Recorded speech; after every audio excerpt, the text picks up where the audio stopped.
ng bayan, maasahan anumang panahon.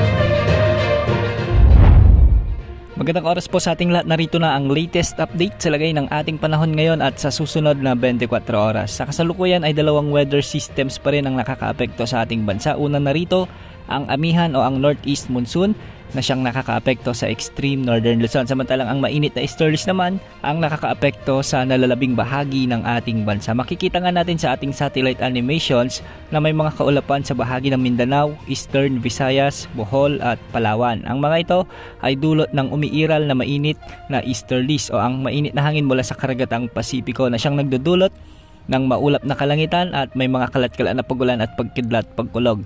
Dahil nga dito hindi inalis ang posibilidad ng mga biglang pagbaha o pagguho ng lupa lalo na kung may mga umiiral na katamtaman hanggang sa kung minsan ay malalakas na pag-ulan.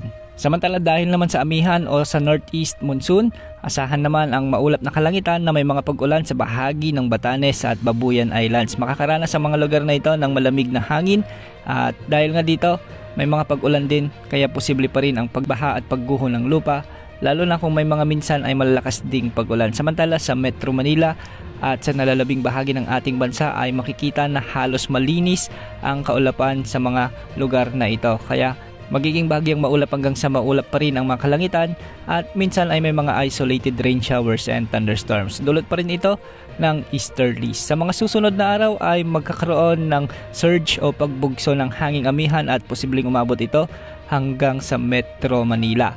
Sa mga susunod na linggo ay mas lalo pang lalakas ang pagbugso nito kaya mararamdaman ng maraming lugar sa ating bansa ang medyo malamig na panahon. Samantala patuloy nating minomonitor ang pamumuo ang development ng mga low pressure area sa silangan at kanlurang bahagi ng ating bansa sa mga susunod na linggo.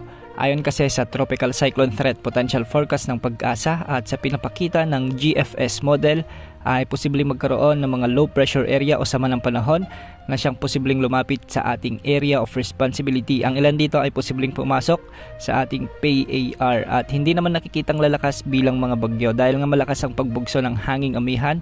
Nakakaapekto naman ito sa paglakas ng mga potensyal na sama ng panahon na ito. Kung sakali mang tumama sa kalupaan ay mga pag-ulan lamang ang inaasahan.